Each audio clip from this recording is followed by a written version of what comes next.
What is going on, everybody? Welcome to Beezy Money, the first episode ever on Fight Bananas. I'm your host, Josh Byers, and I'm welcomed by a very special guest tonight, David Evans. Thank you so much for joining the show, man. How's it going? Man, it's going good. Thanks for having me, man. I'm happy you're part of the Fight Bananas team, and Dave and Thank Austin, you. he's a good guy, so you're definitely in good company there. Yeah, man. Thank you for being the first guest. I mean, my first question is, you're training at Extreme Couture. You're training at the UFC PI. You're fighting in front of Dana White February 6th hmm at FAC 12 in Kansas City. What's it like being David Evans right now? Uh, you know, it's not lost on me like how big of an opportunity this is and how big of an opportunity this could be. For me to go out there and perform and get the W like I feel confident doing, that can change the landscape of my career and my life, right? With that being said, it's business as usual. I get out, I'm getting out here, I'm training hard, putting in the work that I need to put in. Mentally, I'm feeling good. I'm isolated and I'm focused on the things that are important in my life right now. And February 6th is definitely on the top of the priority list right now. So. Yeah, what's it like living in Vegas with basically the mecca of the sport, but you're isolated in yourself? Like, what do you mean you're isolated? Like, how is your living right now in Vegas, and you're just training every day? Is that how it is? Yeah, but basically, I have a nice setup out here. Got a condo that I'm in, and it's literally just condo, XC, condo, PI. I'll go out for like a dinner or grab food every now and again, but right now, my main focus is on just training and preparing, and isolated. Obviously, more so figuratively speaking, as far as like I'm not really accessible to any distractions or anyone or anything that can kind of take my focus off of what I need to do here in a couple of weeks. So Yeah, man, I can't wait for that fight on February 6th in Kansas City, my hometown. I'm from here, so I'm looking forward to meet you okay. there. And I mean, David, you're a model. You're a fashion guy. You're a model. Why are you in a sport? You probably get asked this question a lot, but why are you in a sport where you could alter your face, permanently? Why? Uh, it's funny, man. I mean, I wouldn't really like. Okay, yes, I've done some modeling. Yes, I've been published and all that kind of stuff. But really, that's something I just honestly fell into. Like, it's not something that I really went out there and tried to did, or I grew up like, oh, I wanna be a model. I want to get a billboard in New York. That was never my thing. I mean, I'm 5'8". I walk around at like 160. I fight at 145. I'm definitely not ever gonna be on a runway, but I've gotten opportunities just through connections with photographers and stuff like that to do some print stuff, and it's been cool. But like fighting has always been my main focus, and fighting is really what kind of led me in that direction. When I think about my brand as a fighter and what I want to grow to be, I think all of those aspects kind of encapsulate that. So, the fighting, the modeling. I really hope to at some point be able to transition into more like acting roles and stuff like that. And I've kind of, had some connections there. And as far as my face is concerned, I got a little scratched up. I hope my manager, Marlo, my entertainment manager, isn't watching this right now, but for the next couple of weeks, it is what it is. I really consider myself to be a bit of a renaissance man when it comes to this. And, the scratches are just a part of the game, and I do what I can to mitigate that. Yeah, man, you gotta protect that money maker, man. So let's talk about your opponent, Gage Young. Gage Young is a very young guy. He's 21 years old, but he is a very good prospect, and he's a good, I think, challenge for you. So, Mhm. what is your impression of your opponent, Gage Young, and how excited for you are this, or how excited for this opportunity are you to fight him? Man, I think he's a tough kid from what I've seen. I've watched some fights. I've seen some footage. I think stylistically, I think we're a good match. I think the things that he's good at, I'm just better at him at. So I've been looking for a fight like this one. I no pun intended. Looking for a fight like this one for a minute, man. It gets me out of bed. Like I'm excited.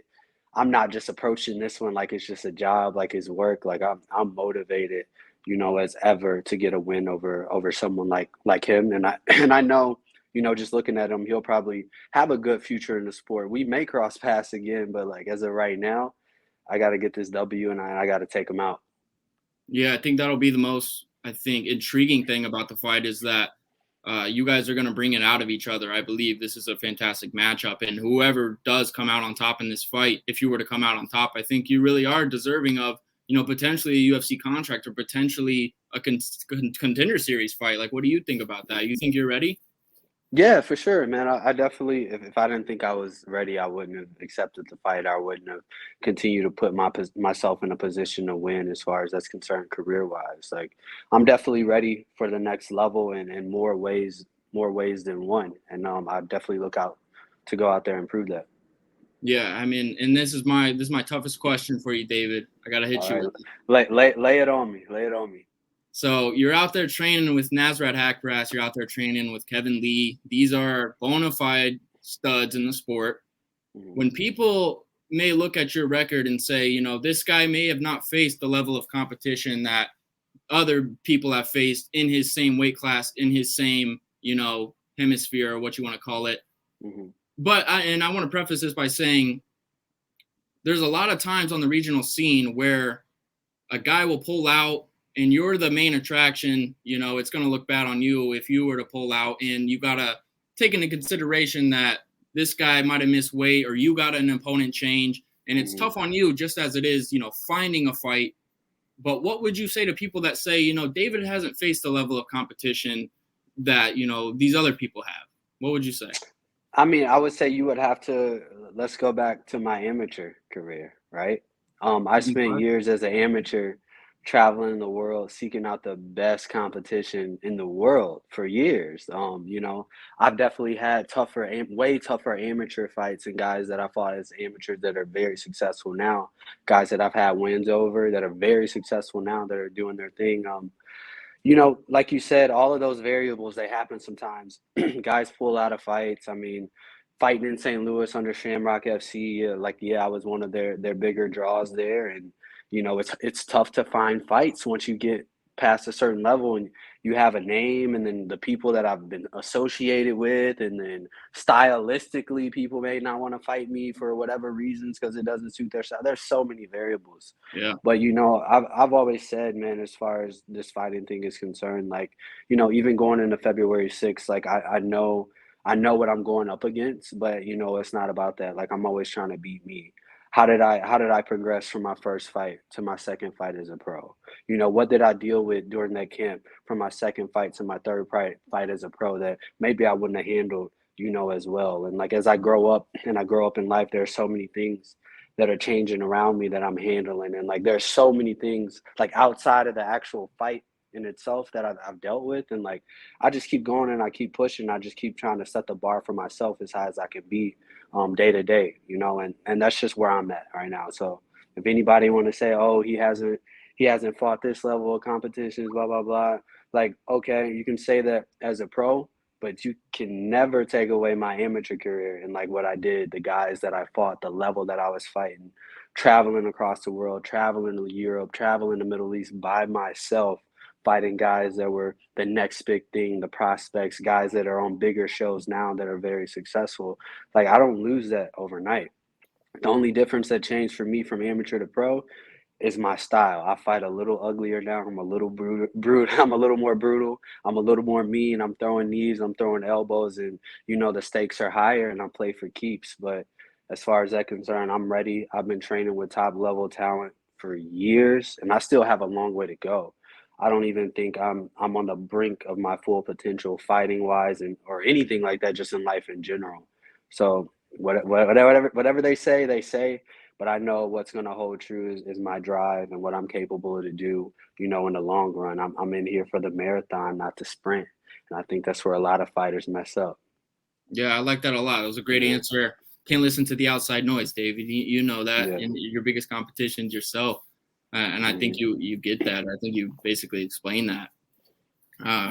You cornered one of your good friends, one of your teammates, Jillian Robertson, in the UFC recently. Yeah. I mean, I know you were focused on being a good teammate. You were probably focused on helping her, but did you take a little bit from that experience and think to yourself, this is going to be me one day? Oh man, I took more than than a little bit from that. I mean, dealing with like Jillian, so going out and cornering her, she Yeah. makes your job easy. She doesn't need a lot of input. She's very, very, very low maintenance. The best thing to do when handling like and working with Jillian is almost more often than not just do nothing and let her be.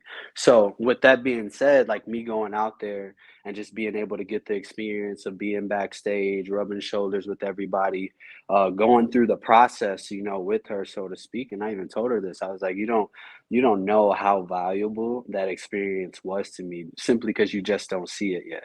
But like 4 or 5 years from now, I'll be where I'm at and I'll be able to look back and be like, yo, like this moment made it real for me. I've looked at guys who were preparing for fights, for that, was it 269? It was Poirier versus Oliveira. And I'm like, man, these guys are no different than me. Why not me? Why can't I be here? So, that was definitely a valuable experience. I mean, I even had a moment, and I feel like this is kind of what's going to make February 6th special to me. Is I had a moment. I'm in the backstage and pre weigh-ins and stuff, and then literally 3 feet away from me, back to back, is Dana White. And I look back and I'm like, huh, I thought about, I was like, hey, maybe I'll go introduce myself. Maybe I'll say something. But then in my mind, I'm like, nah, I'm going to remember this feeling because he doesn't know me yet. I'm going to remember this today because come February 6th, he's going to know who I am. Everyone's going to know who I am. So it was definitely a motivating experience. And I'm just looking forward to have more moments like that. But, next time maybe we're in the show. Wow, I like that. Yeah. You had Dana White next to you, and you decided he's gonna find out who I am for my performances. Yeah, and That's awesome. gonna be able to use that moment of like him looking at me and not knowing who I am. That's gonna motivate me, and That's like awesome. experiences like that are just priceless. Yeah, and we watched a lot of us UFC fans, MMA fans in general, watch the series Looking for a Fight, where they have Matt Serra and Dean Thomas. I know that you have a relationship with Dean Thomas. Going back, where you guys kind of trained, exclusively with each other. What's your relationship with Dean Thomas? So I've known Dean from around the way, kind of for a few years now, just through Tyron Woodley, who's been a mentor, big Hmm. brother to me. I ran his gym. We trained together for years. So when he would do camps with Tyron, obviously I would be around, and I was just a part of their crew. And St. then Louis. he's always kind of, yeah, St. Louis, just that our unit there. And he's always kind of thrown the invite out, hey, yeah, come down to Florida to train. And like me, I'm not that guy to be like, oh, I want to come train with you, like blah blah blah. Like, Yeah. he threw it out there, and I'm like, if it happens, it happens. And then literally, a little over a year ago, I get a random text message. It's like, hey, come train. I'm like, oh, okay, I can be down there next week. I drove down to Florida, packed everything. It was in the middle of COVID. Most things were shut down in St. Louis, and then I just made the drive, and I've been there for about a year and a few months now. Just living with Dean, personally training with Dean. I consider Dean more of a friend than a coach right now, which is like the coolest thing ever. Yeah. He really put my life back on track, my career back on track, and really taught me how to live life as a fighter and not just be a fighter living life, if that makes any sense. Yeah. Yeah. So I definitely owe a lot to him. I mean, before I went down there, I was about 9 or 10 months off of an ACL surgery, tore my ACL completely, meniscus. I wasn't training, because I couldn't do much. And then I went from that to moving to Florida, living with Dean, being around him, training with him, picking up fights. I had 4 fights scheduled that year. I ended up fighting 3 times in a year because one of them kind of dropped off. But I got back on the horse, and then like now we're here. So yeah, I owe a lot to Dean. Our relationship to me is special, just beyond fighting. He doesn't know how much he's responsible for where I'm at today. Yeah, I mean, guys like me pick up on Yeah. that. It seems like you guys have a really good relationship, and it's awesome to have it with a UFC vet like Dean Thomas. Is he going Yeah. to corner you at FAC 6 since he'll be in the building, or is Yes. he going to be with the show? Yes, no, so he will be cornering me as of now, just you never know with him just how the show works out, the Yeah. UFC, he's like all over the place, but yeah, as of now, he will be cornering me, he will be in the building, and I'm looking forward to that. You know, we put a lot of work in over this last year, and I'm just really looking forward to go in there with them and just get the payoff of everything that we've kind of put in, and just kind of be like, hey, like this is what I can do for you. You know, Yeah, you yeah. invest in me, you invest in me, and I'll definitely make it worth your while. So that's what I'm looking forward to as well. Yeah, now you're training at Extreme Couture. See you at the UFC PI, as I mentioned. How did this Mhm. happen? How are you up there with like Eric Nixick and these guys like Nasrat? And I think, Jillian's up there as well. How did this happen? Man, it just kind of happened. Like I said, I came down here and I cornered Jillian. We ended up working out at Extreme Couture. I'd spent 2 days after the UFC pay-per-view just kind of training with the team and stuff. And Eric seemed to take a liking to me, and I was like, hey, maybe I'll come out here and train. And it happened. Dope. I figured why not? So it just kind of worked out, and it's working out for me pretty well. So I'm definitely in the right place for now. Yeah, I mean, for my opinion, I think that's top three gyms you could possibly train at. I'm obviously not a fighter, David, but if I was, I would want to train at Extreme Couture. I would want to train at Glory, and I would want to train at Sanford MMA. Do you understand? Like that's or do you does it feel like one of the best gyms in the world? Basically, is what I'm asking when you're there. Yeah. The gym definitely has a good feel to it. I mean, they definitely have it's a great team atmosphere, which is, I've kind of heard some horror stories from like bigger gyms like that where everything can get like political, but they have a ton of like superstars here, like superstar fighters, and like as you're going through the practices, you can't tell who's who. You can't tell who's the top tier guy. You can't tell who's the guy just trying to get his foot in the door. Like everybody's working and grinding together. It's a good vibe. It's a good energy. It reminds me a lot as well. And I'll always put these guys up here, the guys at Rufus Sport, Duke Rufus, the team down there, Sergio Pettis, all them guys. Like they have that kind of team atmosphere that's very unique as well. It's like a small gym with a big gym feel. So for me, I think those are my top two as of now. I would say Rufus Sport and Extreme Couture for sure. Yeah, I should have mentioned Rufus Sport, man. You're up there Mhm. training there too. Yep, those are my guys, man. Showtime group. Anthony's my manager. They've been doing a pretty good job with me, so Wow. I'll always stay connected with them. And they're only about 3.5, 4 hours down the road from St. Louis, so I'll be making my way up there as well too. Wow, I didn't know they were that close to the Mhm. Lou. Man. Yeah. So you're a part of Showtime Management Group. Anthony Pettis is your manager, essentially. Yes. Anthony, Showtime Group. I was actually supposed to. It's funny. The week that I cornered Jillian, I was actually supposed to fight that week because they were Oh, supposed wow. to have their premiere debut show for Showtime Fighting Championship. But literally, like 2 weeks before, they ended up canceling the event. I think they moved it down to Florida now. So I think it's going to be Mm. Florida the week after I fight. So I'm definitely looking forward to making the trip down there just to kind of check it out, support, everyone else that's on the squad, and just see what Anthony's putting together. I'm excited about that.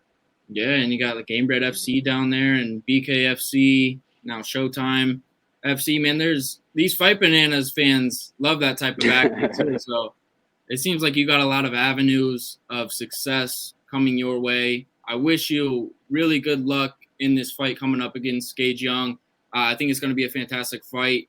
And I think whoever wins this fight, whether it be you, David, I think they deserve the contract or the Contender Series. Would you be upset if you got the Contender Series call versus a UFC contract? Or what would it mean to you if you got, say, you performed the way you wanted to, everything goes perfect this night, Dana White says, I'd like to get you on the Contender Series. Would you be disappointed at all?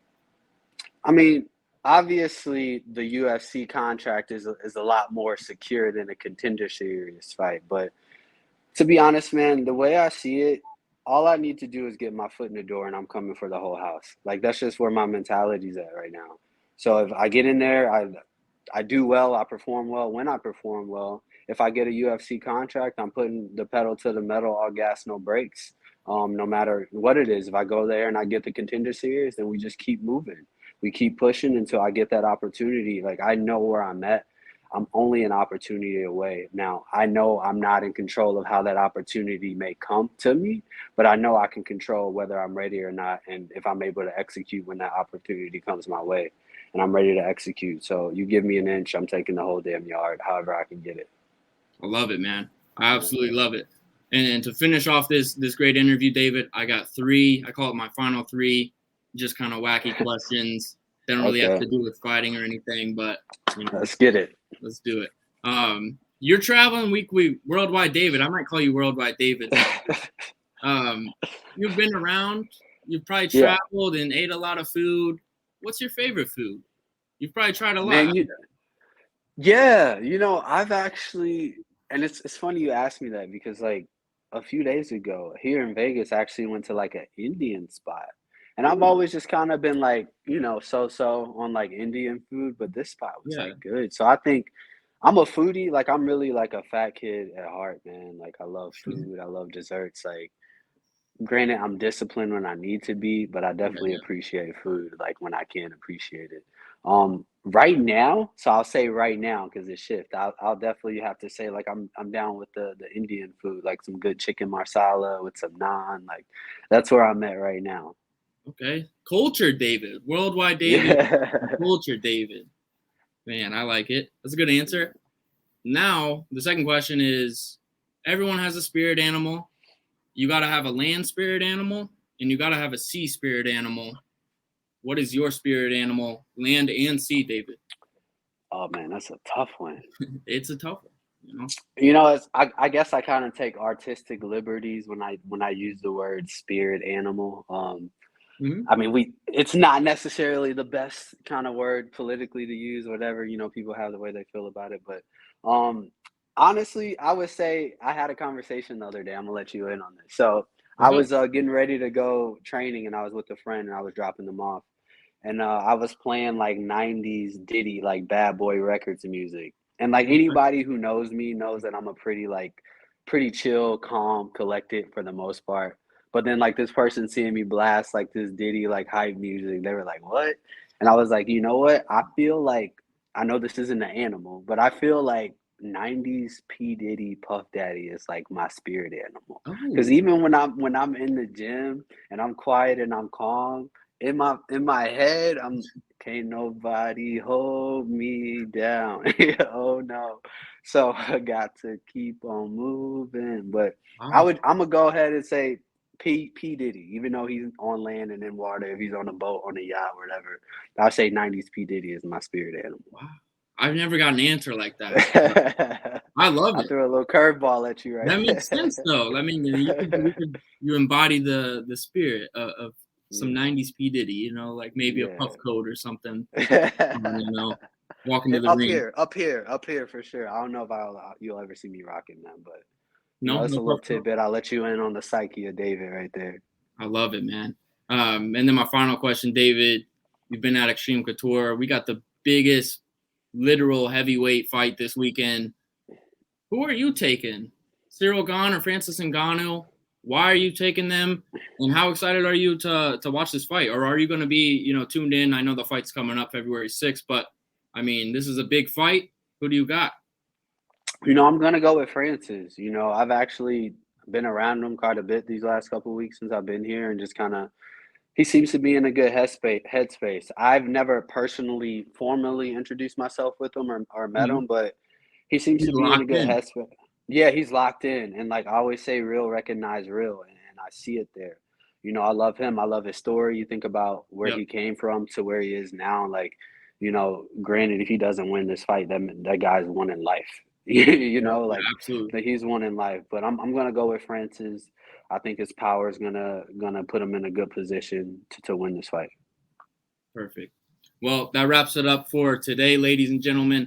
I appreciate you, David, for coming on for the first episode of Beezy Money. Check this guy out, 4-0, fighting February 6th at FAC 12. Looking for a fight exclusively on UFC Fight Pass. Can't wait till next time, and I can't wait for this event coming up. David, thank you, man. Thanks for having me, man. It's been a pleasure. I'm happy to be your first ever guest on the show, man. This is a historical moment. I'm looking forward to seeing you take off with Fight Bananas, man. So I'm sure I'll see you around the way. Yes, thank you so much, guys. Like and subscribe. Don't forget that, and we'll see you next time. Peace out. All right.